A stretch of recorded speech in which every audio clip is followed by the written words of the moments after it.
Being take two. Yahoo CEO steps down. Thunderbolted Windows 5x5 has an app. iOS 6 coming soon. And the Apple TV, or should I say the Apple HDTV. It's Monday, May 14th, 2012, and this is iWake. I'm Tim Chaten, and this is what's going on in the Apple world today. Good morning, and welcome to another edition of iWake. Leading off today's show is some competitor news. First up is the news that Bing had a recent revamp. So it's basically a brand new site in a big way. According to Bloomberg, the new Bing makes results more social by listing related functions and content from a user's friends without encroaching on regular query results. This is done with this new design, which divides the web page into three different parts. On the left is the biggest pane that displays basic search results. The center column lists tasks associated with the query. Looking for restaurants will bring up maps and reservation pages, and vice versa when you're looking for different things like that. So the final column on the right, I guess, would show related content from friends, such as who could help with the search and who liked an eatery on Facebook. So you've got basic search, you've got tasks that can help you get to your search or complete your search, and then you have social stuff. So pretty neat design. The update is the biggest change since the release of Bing 3 years ago. Another related news is more search news. It's Yahoo CEO. He's stepping down. Yahoo has been a troubled company for some time now.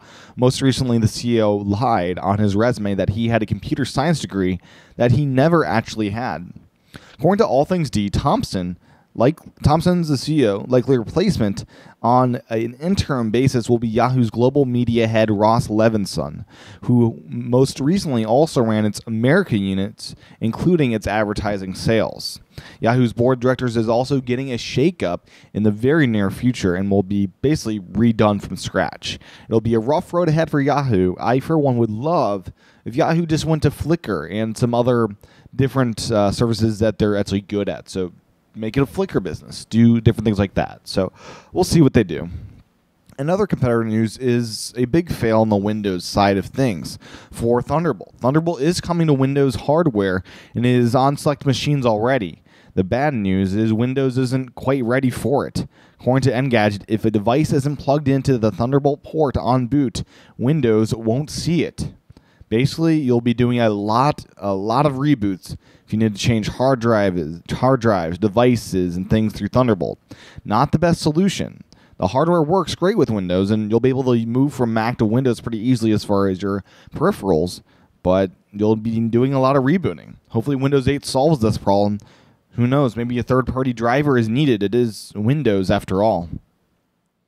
Another news, I guess you could call it, is just some jailbreak updates here. According to the Cult of Mac, chronic dev hacker Pod2G has successfully jailbroken his third-generation iPad on iOS 5.1. Pod2G still has to work on stabilizing his jailbreak and packaging it for public distribution, but his exploits will work on all iOS devices, including the iPhone 4S. This jailbreak that was recently done is still several weeks out, so stay tuned for more updates to come. And this is really awesome news, as this will hopefully let me update my iPad to iOS 5.1 and re-jailbreak it there, because I'm currently not on the latest OS, and I would like to be, as many apps are coming out that require iOS 5.1 as the earliest version. Now on to some app news. First up is a new app by the 5x5 Podcast Network. The new app lets you live stream and get live notifications of when shows do go live, so you can actually tune in and not forget about them. The 5x5 network, run by Dan Benjamin, is a fantastic podcast network that I support and listen to almost every day. The $3 app is out now and entitled 5x5 Radio. You can find it in the iOS App Store.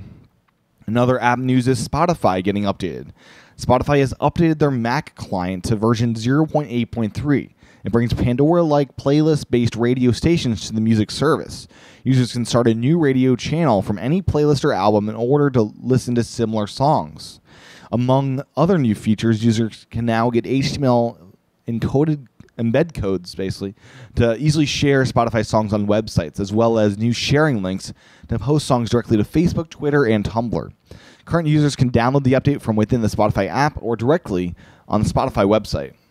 Thanks to Mac Rumors for letting me know about this awesome update The Pandora-style radio is really a cool thing, so hopefully this is even better with less Pandora-style repeats and probably better selection, too, since it is Spotify.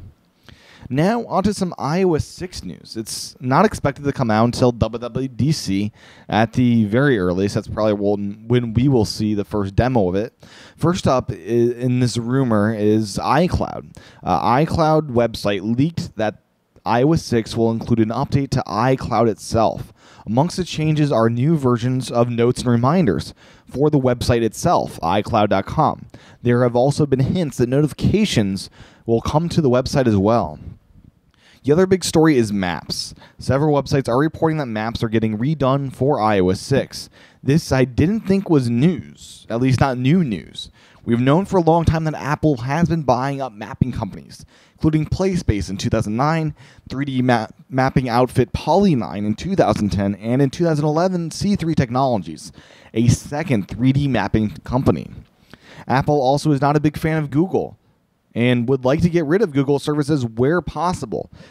It is not new news, anyways, that the maps will be new in iOS 6. I thought that was common fact.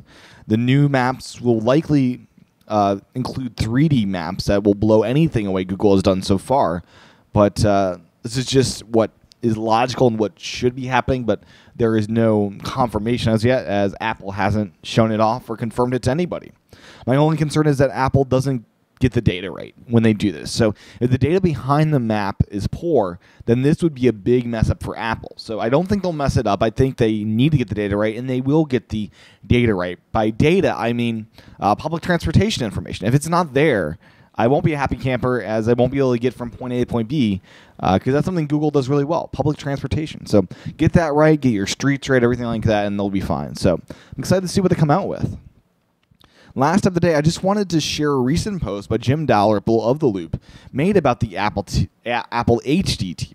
He did this on his own personal blog, jimdalrymple.com. He begins by quoting a rumor. Apple is said to be negotiating to acquire Low HG, manufacturer and distributor of televisions, audio components, and integrated entertainment systems, with the final decision expected to be announced by the end of this week. Jim continues by saying, I've said from the beginning not to underestimate the Apple HD TV rumor. I still believe this market is one that Apple can enter, change, and eventually make a significant mark in. Apple did the same thing with the iPod, iPhone, and iPad. People underestimate those rumors too, or they did. I agree with Jim. The Apple HD TV is coming. It is just a matter of when, not if. Well, that's what's going on in the Apple world today. If you like this show, and I really hope you do, I hope you like this show as you're watching it and listening it, head on over to iTunes. I'd love if you could do that and write a review of the show in iTunes. It makes me happy seeing those, and it helps other people discover the show by having more and more reviews there. So head over to iTunes, search for iWake, and write a review. Also, head over to youtube.com/TCHATEN and subscribe to my YouTube channel. I do all sorts of videos there, anything from Avengers to tech to time lapses to Hawaii videos, everything. So head on over to youtube.com/TCHATEN and subscribe there and check out the video version of iWake. Also, if you really like this show, I'd love it if you could subscribe to iWake Again. That is my Saturday show where I do an extra show a week for everyone that pays the $10 a month to do it. And it's also the way you can support iWake with a simple $10 a month donation, basically, which ends up being like 30 cents an episode that you're watching or listening to. Very, very good price, if you ask me. So head over to iWakePodcast.com/again to sign up. And join me tomorrow for another edition of iWake. Aloha.